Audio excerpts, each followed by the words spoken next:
On today's Locked On Thunder podcast, we're joined by one of the biggest social media accounts on Thunder Twitter to talk all about the Thunder rebuild, where we're at, where they're going, what to do in the draft, and so much more. All coming up on today's Locked On Thunder podcast on the Locked On Podcast Network, your teams every day.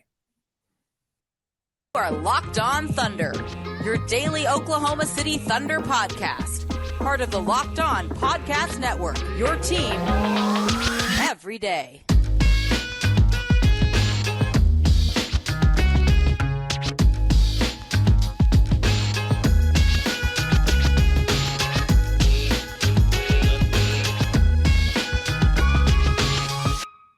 Let's get it going on the Locked On Thunder podcast on the Locked On Podcast Network, your teams every day.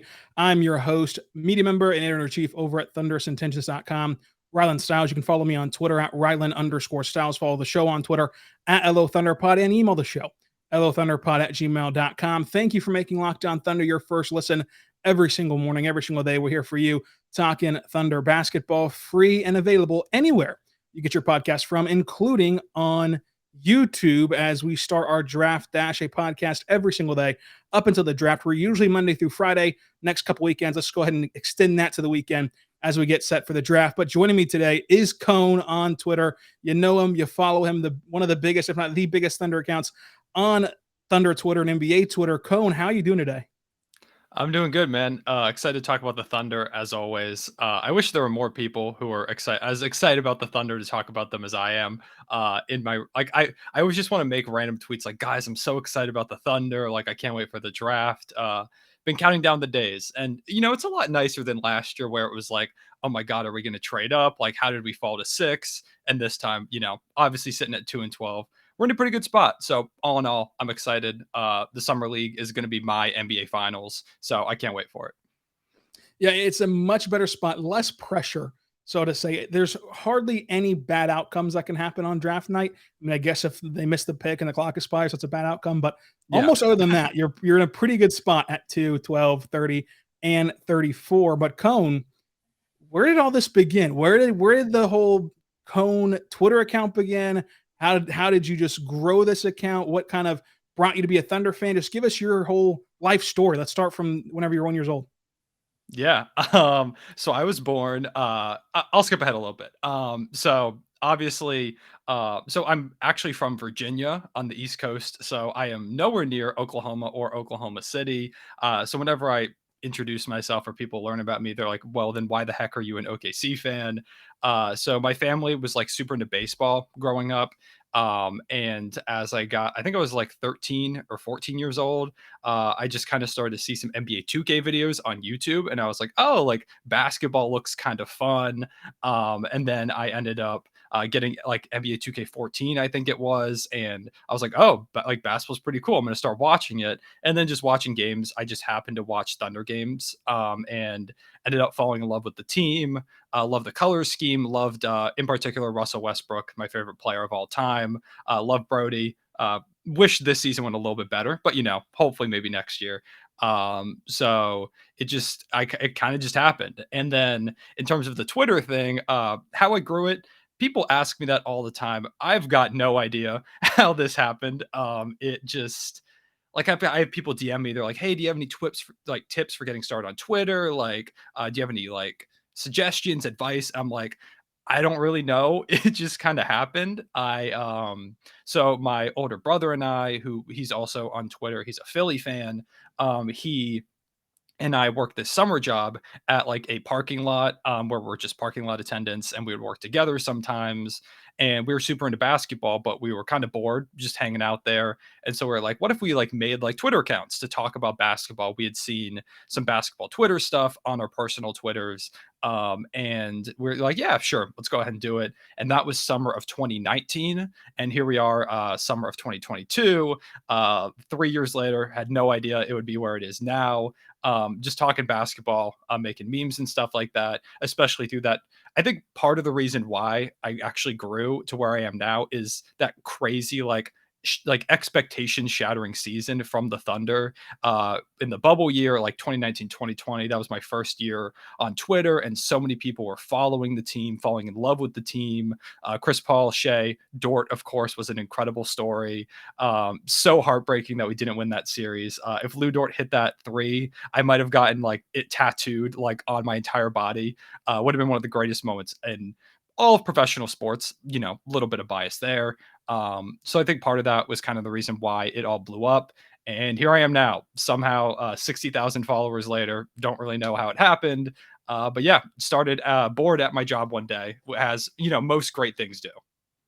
And then you, of course, created your YouTube channel, Cone, which you can go look at for kind of general NBA talk. But of course, you talk about the Thunder as well because you're a Thunder fan. But you do a lot of general NBA stuff over there as well. Got one right now about the latest rumors and trade stuff. So that's a lot of fun. Watch that before we hopped on. So you grew the YouTube channel. We'll talk about that in a second. But you also grew a relationship with the organization. Now, how did that come about? As somebody from Virginia, I know that they kind of flew you into OKC and you got the experience kind of courtside living for a couple games here. How did that relationship happen? Yeah. So for a while I was really fighting for that Thunder follow, and I was like, I would like respond to them and like interact with them a lot. And there were a couple times where they'd interact back, and I was like, oh, maybe I'll get it this time. And then they did like this thing, I think it was on the Thunder app, where it's just like this like shooting like hoop, like a little like finger flick shooting hoops game you could play on the app. And they were like, post your high scores. And I was like, once again, like I was doing another part-time job, like delivering food, and I was waiting for my next delivery. So I was like, let me run this app a couple times. And I spent like every time I would have time between a delivery, I would spend like my whole time just trying to get a high score on that game. And eventually I got really good at it and got a really good one, posted it under the tweet. And the social media manager at the time, Paul, I believe was his name, commented under it. And he's like, I think that deserves a follow. So I got the Thunder follow. And then just talking with them a little bit over the past couple years, like DM'd a couple times, like asking some questions. And eventually this past winter, my dad and my brother surprised me at Christmas with that we're going to go to OKC to see the Timberwolves and Nuggets games in early January, which was crazy because I'd seen the Thunder play a couple of times. Like I mentioned, my brother is a Philly fan. So living on the East Coast, we've driven up to Philly a couple times and seen Philly versus OKC. I had seen them in Charlotte once too. That was the first game I ever saw back when KD was around. So I'd seen them a couple times, but I'd always really wanted to go to OKC itself, like meet the people there. And so I found out we were going. It was super cool. And I tweeted about it, and a few days later, the Thunder DM me, and they're like, hey, we don't know like if you've gotten tickets yet, but for at least one of the games, we'd love to hook you up with kind of a VIP experience is what they called it. So for the Nuggets game, the second one, we got to go to, we got to sit courtside, like along the, or like right next to like the basket on the end next to the tunnel. We got to go into like the little like lounge that they have in there, the restaurant down there, which was super cool. We came in through like a specific entrance where one of the security guards, as we were going through, he like looked at me, he's like, you're the Cone guy, right? And that was a crazy moment because never had that experience before in my life. So that was pretty cool. So shout out to him. And then of course, just getting to, after the game, the social media manager, he's a great guy. Him and I become friends. He let me on the court to take a couple pictures with my family, and that's now what my profile picture is on Twitter. So yeah, it was just a super surreal experience. I can't believe that me getting bored at work one day and deciding like I want to talk about this team in Oklahoma made it so that I was able to see a game courtside and get to stand on the court. Just incredible the way that kind of the world works with that. So. Coming up, let's talk about your YouTube channel. Let's talk about the Thunder. Let's talk about what they should do at pick 2 and kind of where this rebuild stands. But first, I want to say right now, my good friends over at BetOnline.net, your number one source for all betting needs, stats, and sports info. For the latest sports developments, news, and odds, including the NBA Finals, the Stanley Cup Finals, Major League Baseball, MMA, UFC, you name it, they've got it at BetOnline. Make sure you check them out today at BetOnline.net. BetOnline, where the game starts. It's this easy. You go up to your search bar, type in BetOnline. You go to their sports book, and then you can pull up the basketball, baseball odds for each game. The NBA Finals happening right now today, a pivotal game in that series. And you got Celtics -4 or Warriors +4. Cone, what do you got? Ooh, Celtics -4, Warriors +4. I got a feeling it's gonna be a close one. I'd go Warriors +4. The underdogs taking one at the TD Garden, and of course, making it a tighter series. Check them out today. BetOnline, where the game starts. We are back on the Locked On Thunder Podcast, on the Locked On Podcast Network, your teams every day. I want to say about something very exciting, and that is the Ultimate NBA Mock Draft, starting June 16th with over 50 insiders. Nothing equals the Ultimate Mock Draft on the Locked On Podcast Network. It'll have Locked On NBA Big Board Draft experts plus Audacity insiders as well. First pick happens on June 16th. Just search the Ultimate Mock Draft and follow along so you never miss a pick. And of course, the Thunder's first pick will happen June 16th as well. So you get to see whatever I did with the second overall pick, acting as Sam Presti. Hopefully I did as good a job as he will do come draft day. But Cone, you're on YouTube. You're doing your thing. Did the YouTube stuff coincide with the Twitter account, or did that come later on? That came a little later on. It was the winter of 2020. So it's been like a year and a half now, which is kind of crazy because I was just thinking like, it's been a whole year. So that was just a little bit later because with the Twitter thing, I had always watched like basketball content on YouTube, but it's not really something that you can like monetize or create really much of a like a career out of. Twitter's just not really a good space for that. So I thought like getting on YouTube would be a good way. I've always felt pretty comfortable and really enjoyed speaking basketball.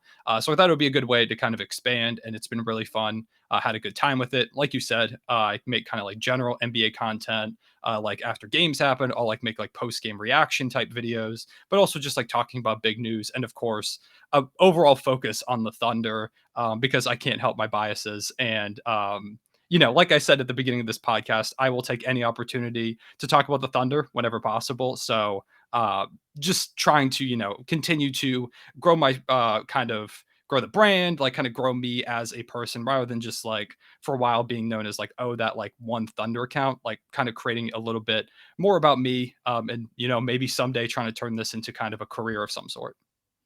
Yeah, it's a lot of fun making content about the Thunder and covering the team. And so, where are you at on the team? I mean, they've heard my opinions for the last 3 years now on Locked On Thunder. Where are you at on this team in terms of the rebuild as we enter the second draft of this rebuild for the Thunder?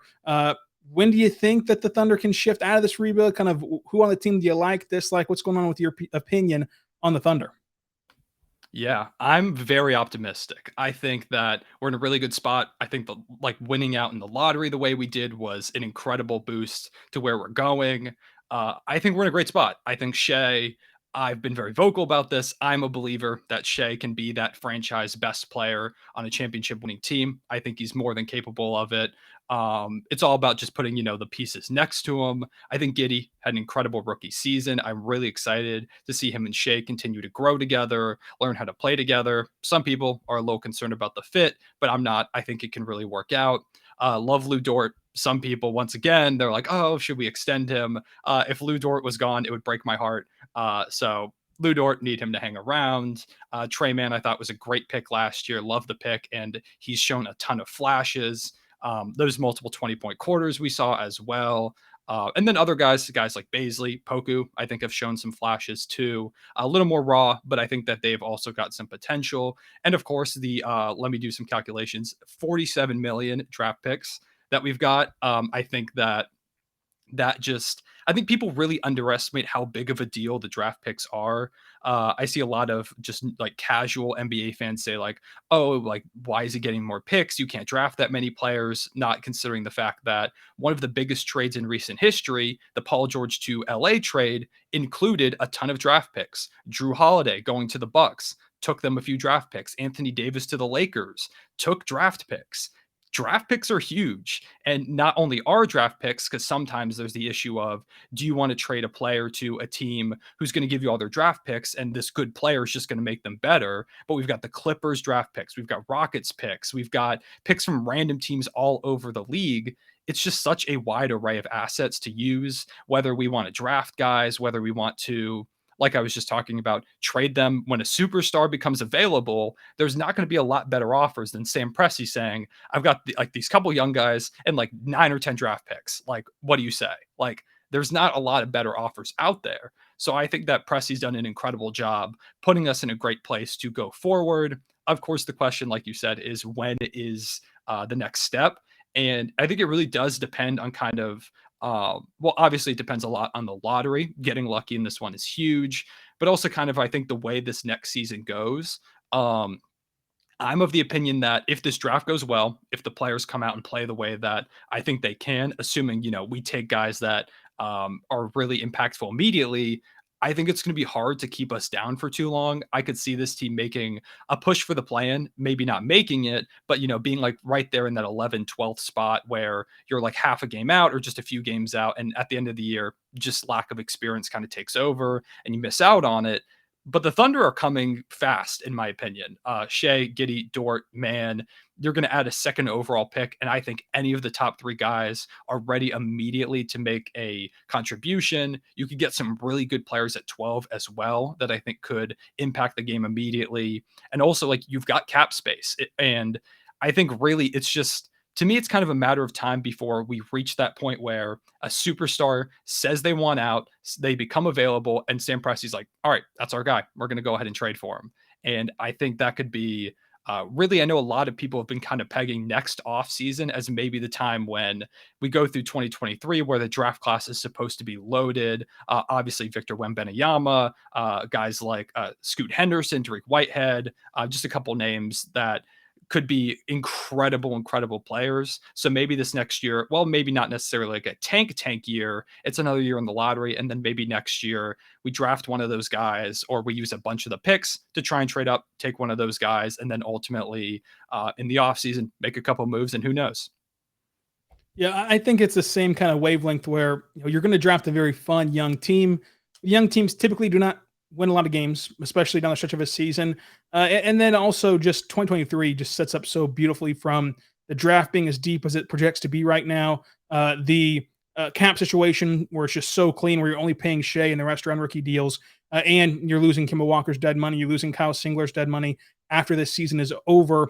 You have all the cap space in the world that you can really have. And the new CBA will be agreed upon. So all the different languages, loopholes, everything you need to be aware of before you start to really build a core together. I just think that 2023 will be a year that you kind of make a all-in type of move if you were the Thunder, or at least start to shore up the team, even if it's a move like a Miles Turner to add to this core. Because if you think about the draft, you're thinking that you have SGA in place as the guy. You're thinking Josh Giddey will progress as a cornerstone as well. You're thinking whoever you draft number 2 will eventually be a cornerstone as well. And then if you have a really good pick in a 2023 class that has all these talented guys that looks more like the 2021 class than the 2022 class at the top, you're hoping that they're going to be a cornerstone. So you already have a lot of cornerstones. Now you're looking at supplement, and Miles Turner or somebody of that ilk, even though that's not a huge name, would be a name that can really supplement a roster and really help you start to grow your foundation in 2023. And then you get to 2024, 25, whenever you have playoff experience, whenever you have a more developed roster, then you go for that 2-year splash of getting a disgruntled star who might only have a year or 2 left of control, but can make you over the hump and into a championship contender and can be that all-star, superstar level guy, a Paul George or whoever would be available at that time, a Bradley Beal, somebody of that nature at 2023, 24, 25, in that line of thinking, kind of coinciding with SGA's end of his contract life cycle on his max deal in OKC. So I think things are going to be great in OKC. I think that next year's team will be very watchable. It'll be a more entertaining team.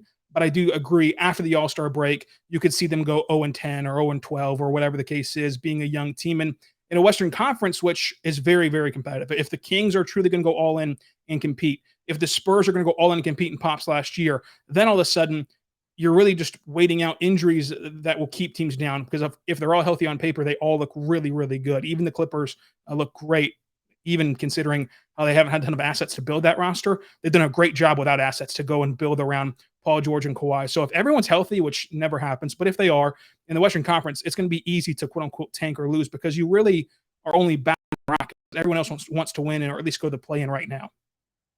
Yeah, it's an incredibly deep conference, like you said. Like the Nuggets are going to be back with Jamal Murray, Michael Porter Jr. getting healthy, hopefully. The Grizzlies, the Timberwolves, the young teams rising towards the top of the conference. The Pelicans showed what they can do. Like you said, the Clippers, they're going to be, in my opinion, one of the best teams. They're going to be a powerhouse when they're healthy with Kawhi, Paul George, all the depth pieces that they added.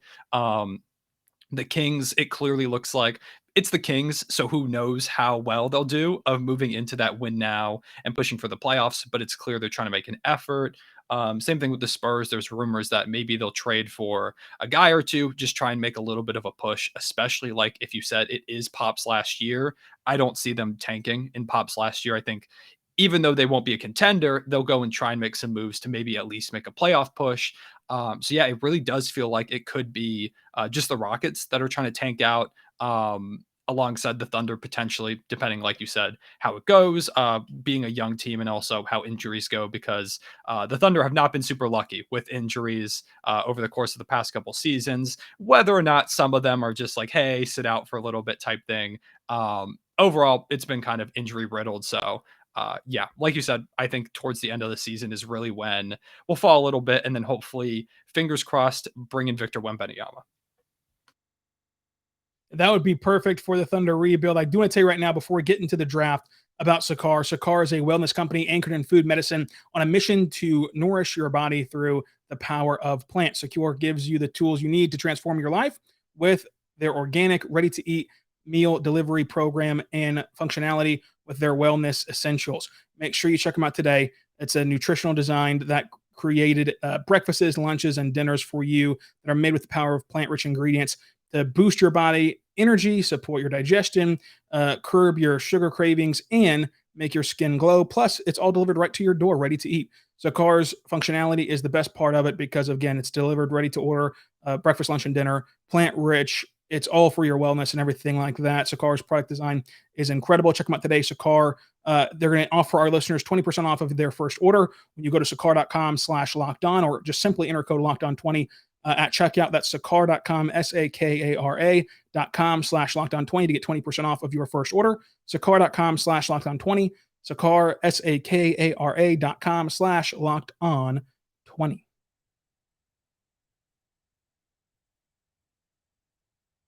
We are back on the Lockdown Podcast, on the Lockdown Podcast Network, your team every day. Lockdown Thunder, making us your first listen every single morning. Every check out the Lockdown NBA. Rafael Barlow getting you set for the NBA draft. And speaking of the NBA draft, Cone, that's the biggest topic. Picks 2 and 12. Of course, they also have picks 30 and 34.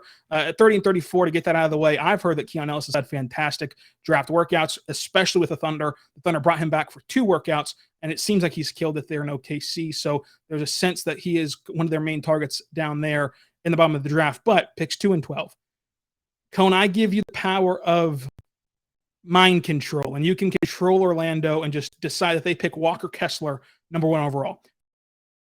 Just get the magic out. Who are you taking it to if everybody's available? For me, it's Chet. Chet's the guy I really want in any of the 3 guys. Like I said, are incredible players, and I think will make an immediate impact on their teams. But to me, I think Chet fits the Thunder really well. Last year, towards the end of the year, we were a top 10 defense for a short period of time.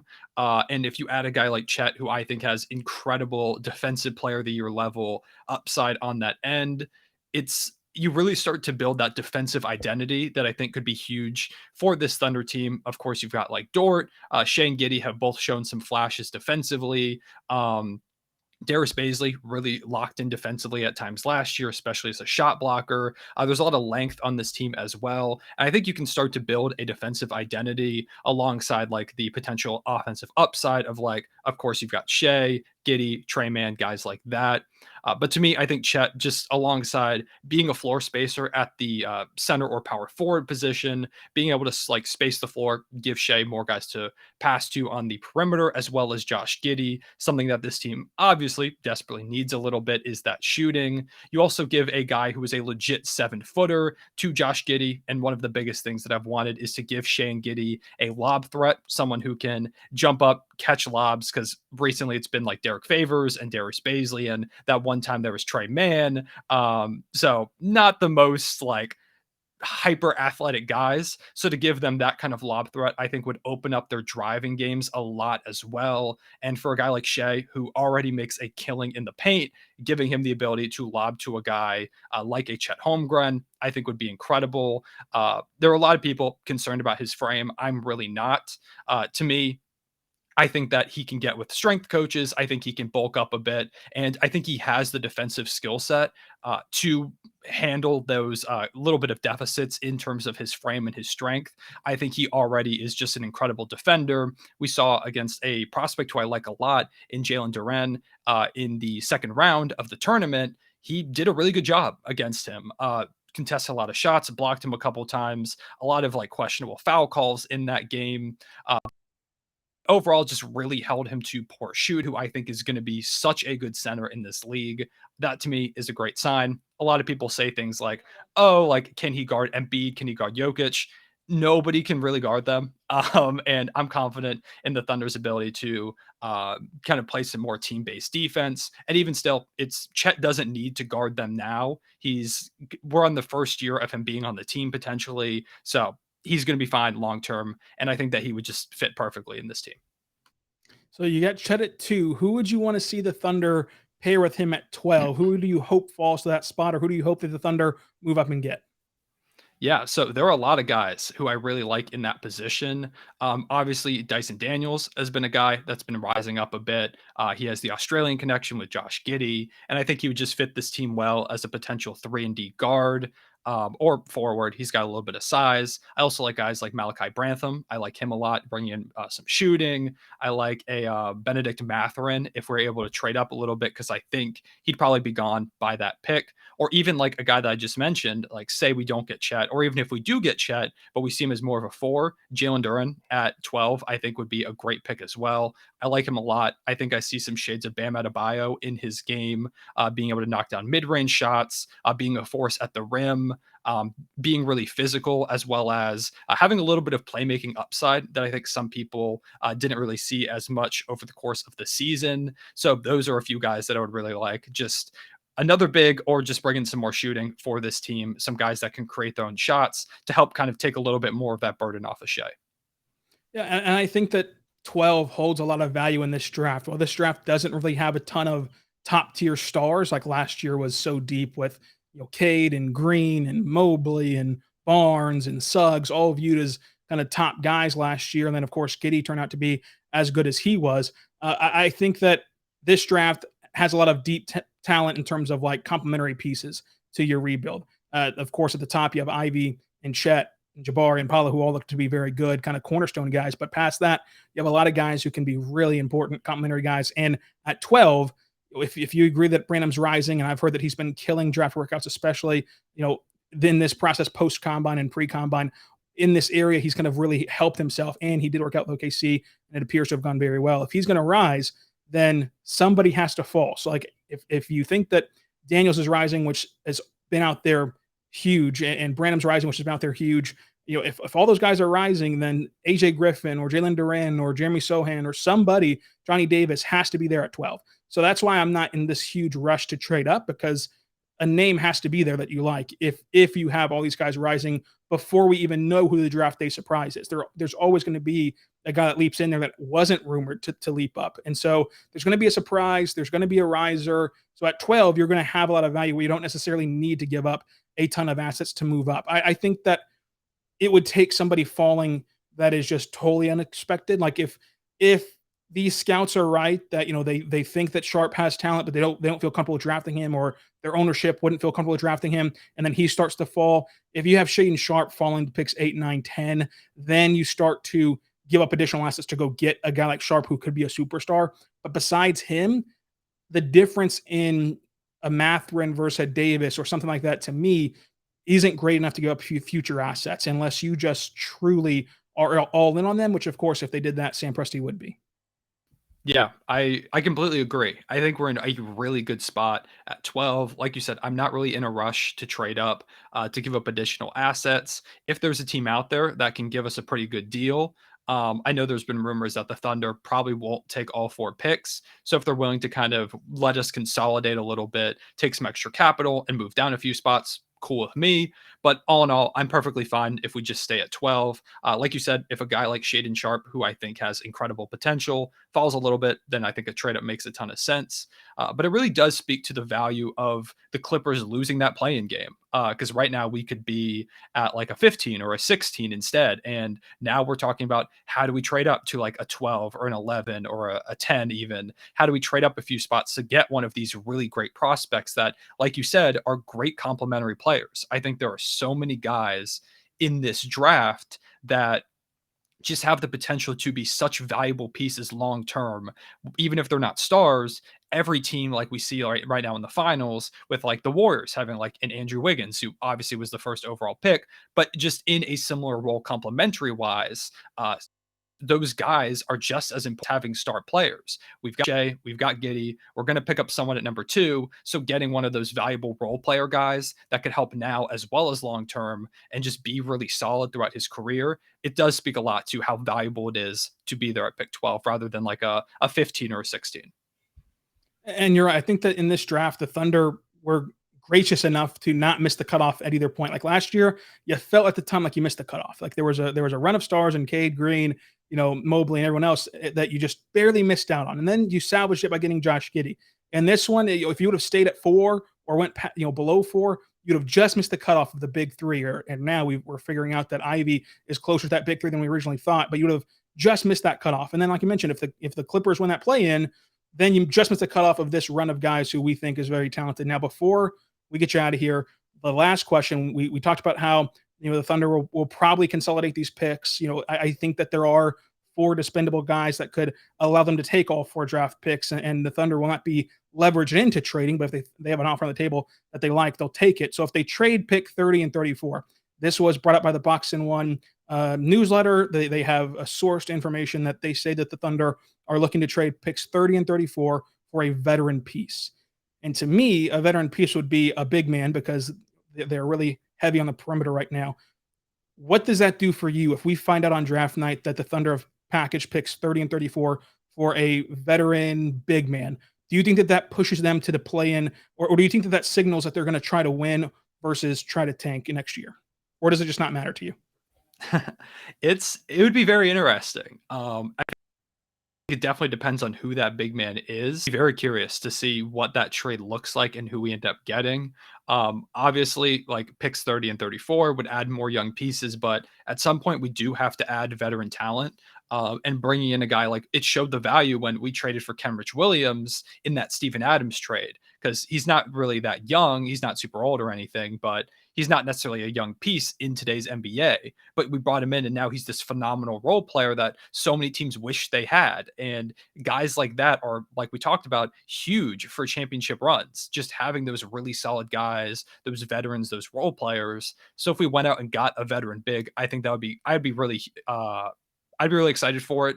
Not only give the Thunder just a little more kind of shoring up down low, like you said, a lot of perimeter players on the roster, but also, I mean, it gives like it tells like guys like Shea, Giddey, Dort, like we're making steps forward, like we're continuing to take steps forward in addition to grabbing these like young cornerstones, grabbing these veteran pieces that can help out. A veteran big man, depending on who it is, could also help mentor Chet.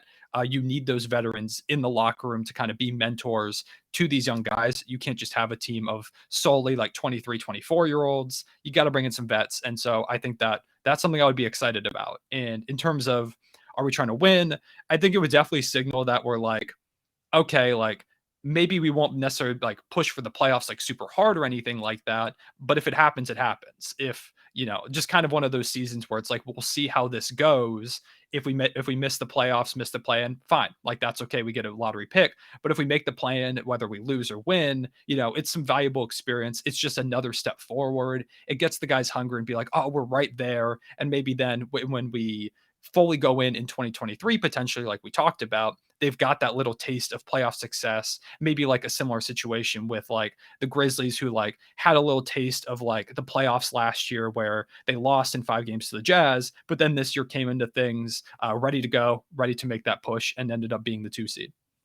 Yeah, and I think that the analogy I would use if that were to happen would be something you touched on, where it's like you have a very hungry baby in the car, but you're on a road trip and you can't like eat a full blown dinner yet, but that they're very hungry. So you give them a bag of animal crackers, and it's not going to do the job of a dinner, but it will hold you over for the next hour and a half of this road trip until we can have dinner. I think that that's kind of what this trade would kind of be like, to where, listen, Shea, listen, Giddey, we know we want to win basketball games. We know we want to compete. Take this, Dwight Powell, hopefully it's not Dwight Powell, take this Dwight Powell and have fun throwing him lobs and have fun, being closer to the play-in or getting bounced in the play-in. And then next year, we're going to really go and get it. We're going to really go and do it and get somebody that can truly help you win a playoff series and can truly help you get to the conference finals in a couple of years or whatever the case is. But for now, just enjoy this little improvement. And this is just a taste of the improvement we're going to make in the next offseason. Yeah, I think absolutely. Now that's an idea I like a lot. Now I'm very in on it. Yeah, I just hope it's not Dwight Powell. Can you imagine trading 30, 34 for Dwight Powell and 26, wherever the Mavericks are at? Yeah, we'll pass on the Dwight Powell, but I like the idea. But if it was Dwight Powell, the next day, like within 24 hours, all of Thunder would say, well, now Giddey has the lob threat we've always wanted. Look at this highlight of Luka throwing Dwight lobs and spoon feeding him. I'm just saying it's Giddey with the lob threat. Like we talk ourselves into it so easily. But thanks for joining us. Tell them where they can find you on Twitter, YouTube, everything that you're doing. But thanks again for joining us. Yeah, of course. Excited to be on. Appreciate you reaching out to me. On Twitter, it's 3_cone because the account without the underscore is taken, hasn't tweeted in like 2 years. I'm not mad about it. And then on YouTube, it's 3cone spelled out THREECONE. 3cone, no underscore on that one because I was able to get that. But yeah, so those are the spots I'm on. Appreciate Ryland having me on. It was a good time. Like I said, always down to talk some Thunder. Awesome. Make sure you go follow Cone if you're not already. Go check out his YouTube page. Again, general NBA talk, Thunder talk, everything you want over there at 3cone on YouTube. And until tomorrow, be good and be good to one another.